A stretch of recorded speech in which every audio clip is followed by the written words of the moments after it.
Hey guys! So ayan, nasa gubat tayo ngayon. Okay. Ayan, so this is Way Mesay Waterfall. So this is another filming location of A Tale of a Thousand Stars. Okay. So merong konting trek. Napakalayo niya. Oh my god. Hindi ko in-expect. Yung lugar mismo kasi sa Google Map in sa Bolt it is showing na around 30 minutes lang siya from the Long Neck Village. Tapos kaya naman siya i-bolt. Nag-bolt lang ako mga be. Tapos winarningan ako ni kuya. Sabi niya, it's hard to get a car from there, Kineso. So, sabi ko, carry lang. Kasi, pa pwede naman mag-book.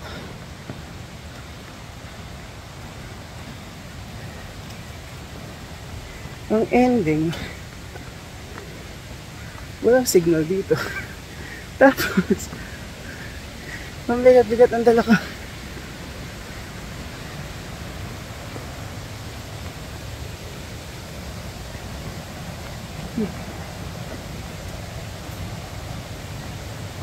So ayun, punta lang natin yung waterfall. So kinontrata ko na lang si kuya. Sabi ko wait lang siya ng mga 30 minutes. Tapos balik na kami ng bus terminal. Mayad naman siya. So ayun, nag-iintay siya doon habang ako ay pupunta dito sa waterfall. Uy,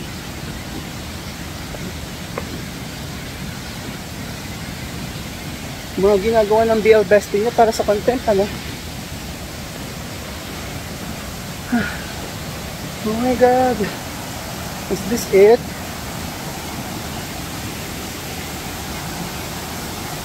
Or yung second floor pa ata?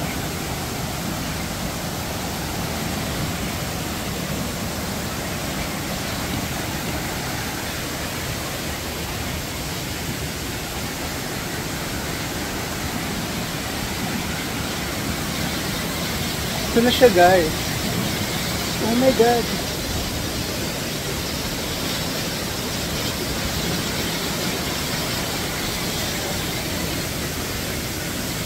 Sini ko hindi pa ito yon.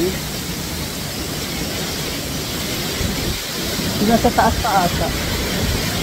Pero grabe eh. Like look at that. Ayoko na pumunta din sa dulo eh. Ay sa gitna eh. Try natin. Para makita niyo yung waterfall. Hindi ko kasi magbasa. Oh? Diba? Perfect. Ayan. Pero hindi yan yung wait lang.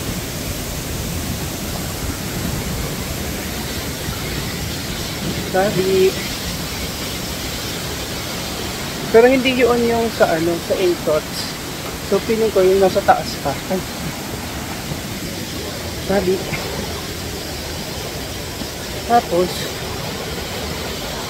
alam niya ba na ang original plan ko talaga is naliligo ako here. Pero, cannot be na siya kasi hawak ko.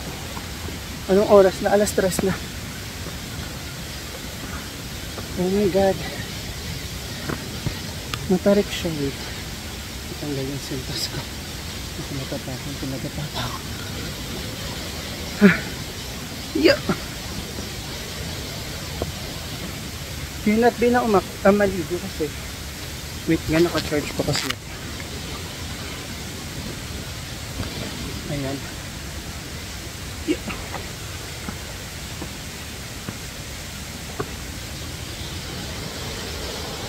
Yeah.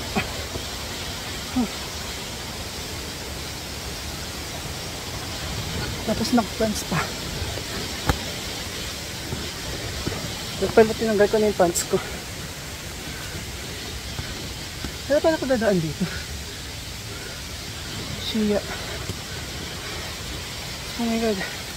Look po. Halos walang daanan.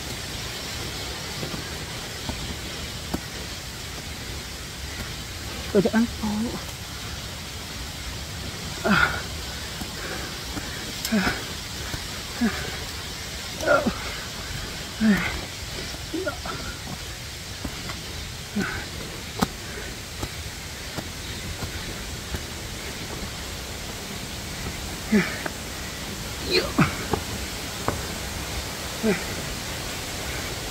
I think we're here now.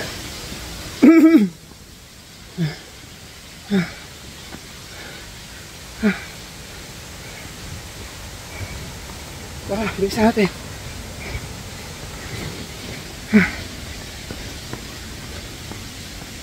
$30 lang yung paano ni Kuya.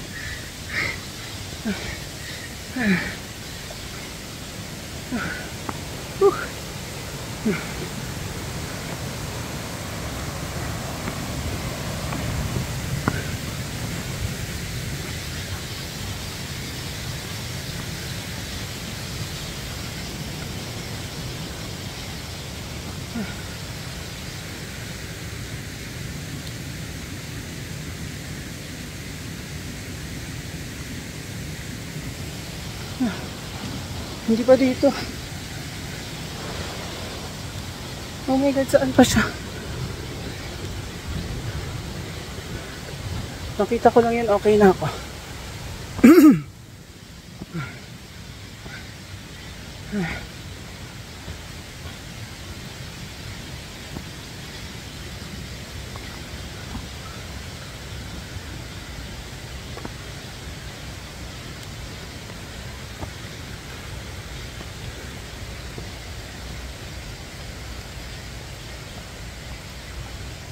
Diyos ko, may mga tumba-tumbang puno.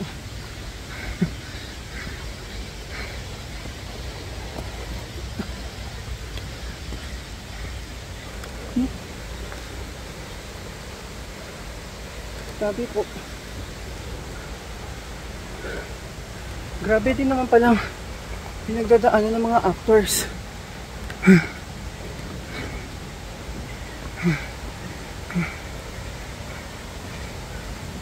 Para lang ma-shoot ng mga ganito. Oh my god. Saludo. Earthquakes. Shit.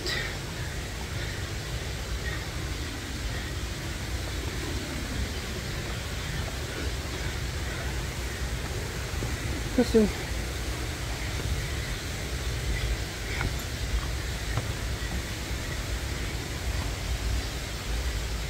there is no way na hindi nila ito dinaanan. Kasi walang ibang daan.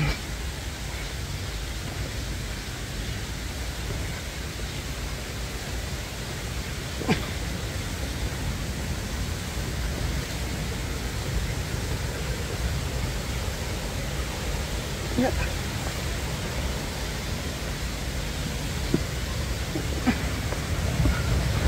Okay, ito na siya. Got it. This.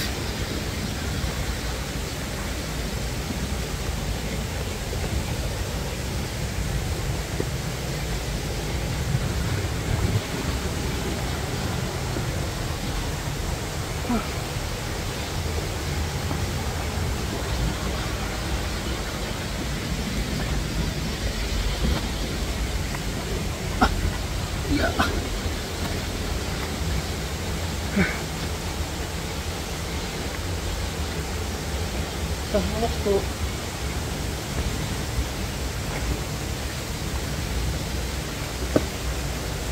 Madulas. Madulas.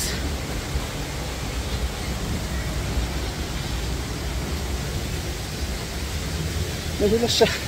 Madulas siya. Wait. We made it, guys. Oh my god. Ito's still in location. Ah.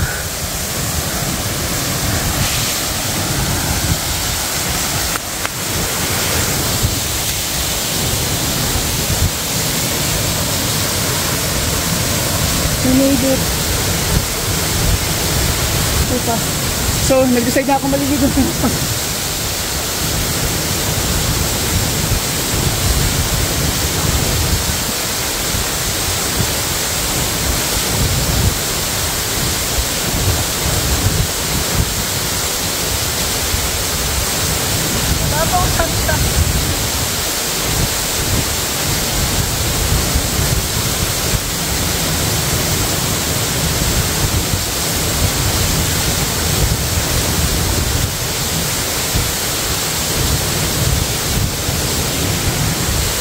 Ang babaw lang pala niya.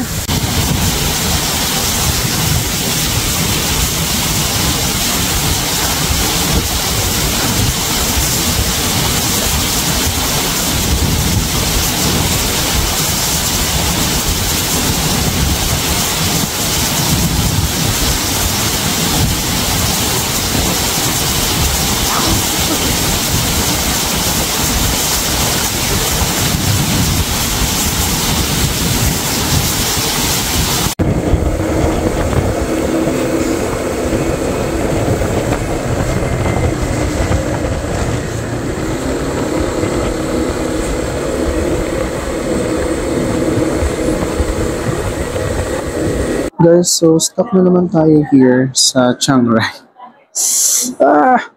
Medyo bago talaga tayo magplano minsan. Pero, yun nga, kasi di ba pumunta ako dito, and then ang original plan ko is pupunta ako ng Doi Patang. Tapos doon ako mag-overnight. Kailangan hindi ko na tunlay kasi sobrang layo niya pala. Tapos, gusto ko na sanang bumalik ng Chiang Mai. Kaya lang wala nang bus. Like, puno na. Puno na yung mga bus. And then, walang ibang option. Pwede ako mag-bolt from here to Chiang Mai. Kaso 3 hours na motor yan. Tapos, ang mahal niya. Like, mga 1.5 to 1.5 to 2,000 baht.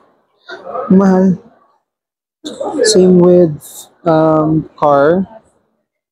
Pwede naman mag-bolt car or mag-private. Kaya lang, pwede mag-bolt car or Grab. Yung bolt car, nakita ko na sa mga 1 to 1.3. Yung Grab na sa 2,000. Mahal. Tapos, yung available na ticket for tomorrow is 12:45 na ng hapon. So, wala. Sira na din yung plano ko para bukas. Hindi na rin ako makakagala bukas kasi kung 12:45 yun, dadating ako ng Chiang Mai ng mga alas 4 na ng hapon. Diba?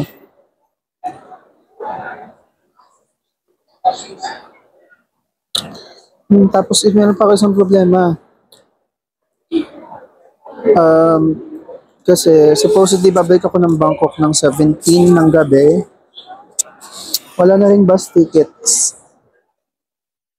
Wala nang bus tickets ng Chiang Mai to Bangkok ng 17. So, only option ko is 18 ng umaga. Tapos, dadating ako ng Bangkok ng 18 ng gabi na. So, wala na rin tayo magagawa ng 18. Tapos 19, uwi na tayo. Yun na yung last day natin. So, parang, ewan, sobrang poor ng planning ko talaga for this trip. Like, ewan ko na. Hindi ako namang mainis kasi wala naman ako ibang pwedeng sisingin ko din sa sarili ko. So, mainis pa ba ako sa sarili ko? Syempre, hindi na, di ba?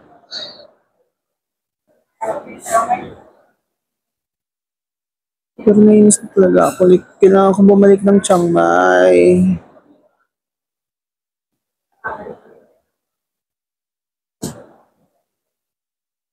Ayun guys, so inoferan tayo ni Kuya ng going to Chiang Mai shuttle bus.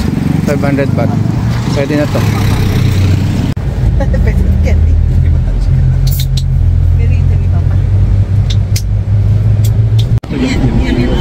So medyo nakakakaba na ito ba? Kasi kuminto sila tapos naningit na sila may 500 baht. Tapos bumaba sila parehas yung driver tsaka yung conductor na nag-offer ng ride kanina. Tapos mga 5 minutes pa lang naman sila wala.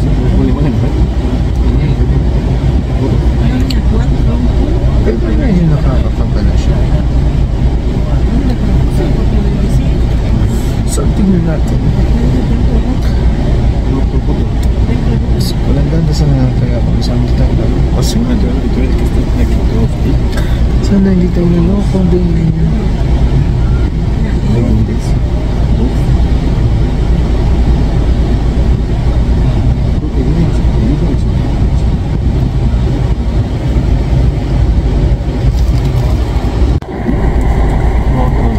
Update guys.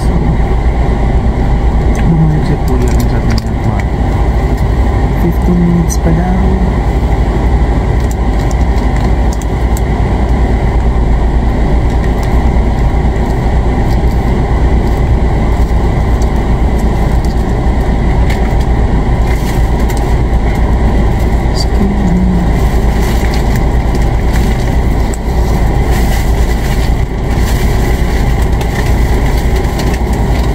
Medyo nakakatakot siya.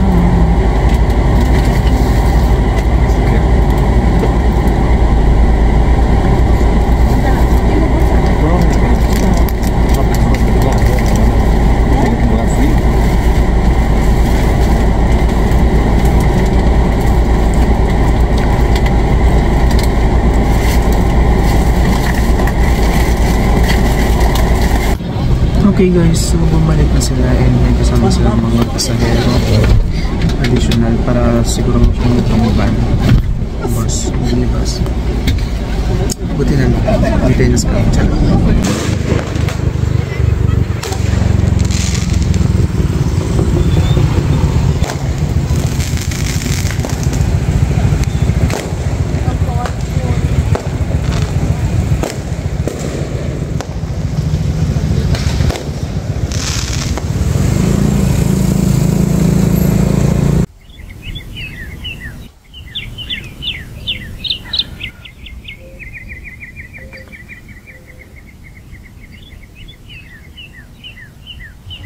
Huy, alam mo ba na meron daw paparating na bagong volunteer teacher? Ha? Talaga? Kailan? Mamaya daw ang dating.